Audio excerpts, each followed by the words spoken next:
Hi there. This is Jake Rapoport, and this is my screencast on Padlet.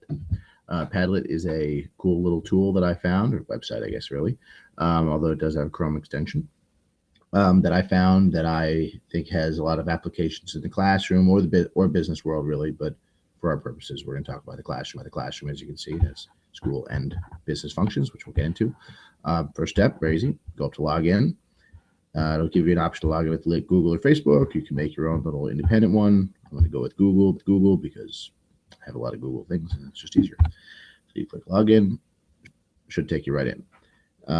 Basically, what Padlet is an online, I guess, kind of a corkboard, a message board, whatever you like to call it. It's a blank slate essentially.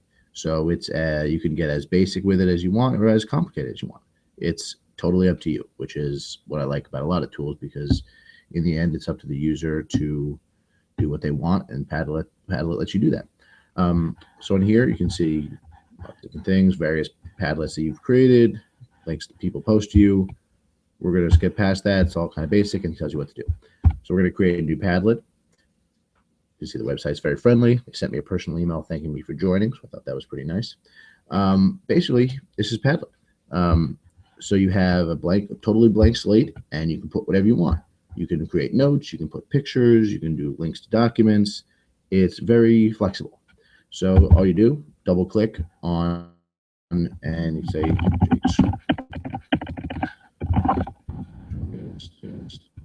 for argument's sake, I can't really type today. Milk, eggs, bread. Snowing tonight, or at least it's going to snow, so everyone has to stock up on milk, eggs, and bread for some reason. So we'll go with that. Now, what if I want to upload a picture? Click this little icon right here, or you could actually link to an image or something if the file is somewhere else.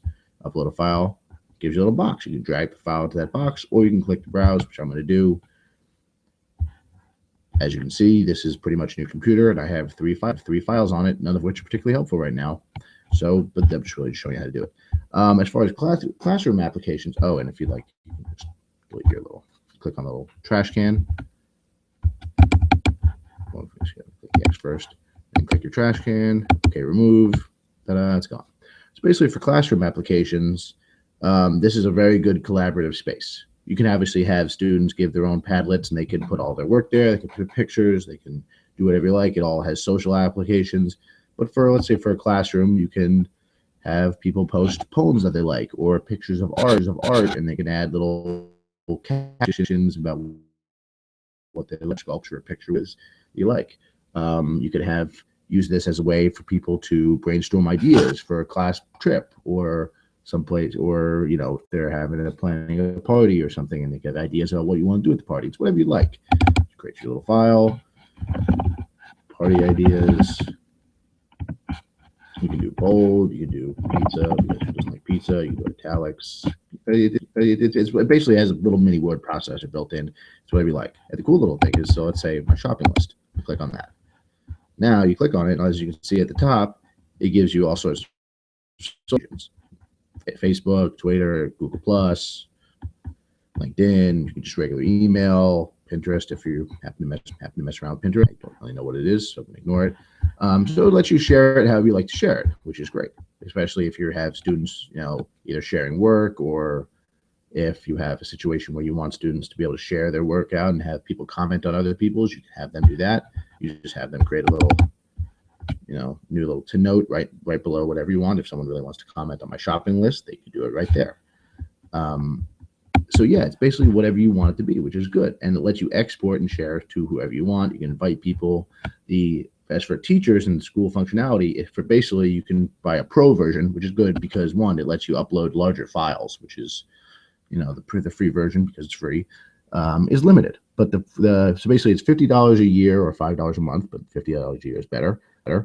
Per teacher per classroom, and the teacher gets full access over what happens on the Padlet. So if a student leaves the class, they can basically lock them out of it. They can, it's all secure too. So there's no worries about it. Once you get the school version, you have your own little Padlet, which no one else can access, which is obviously important.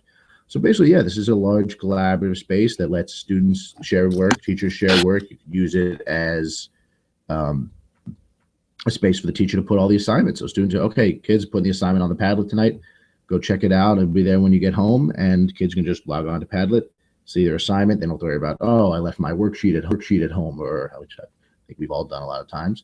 Yeah, it's just a giant blank space which can be used for whatever the teacher likes, which I love. I've had some fun playing around with it. I think it's something I'm going to tell people about, especially those teachers that I know, between friends and family. I think it's a useful tool that is very basic, but as deep as you want to go with it. Obviously, I'd like to think you have something more than my pizza party idea, but there we are. So yeah, that's Padlet. Give it a shot. I think it's a lot of fun, and I hope you enjoy.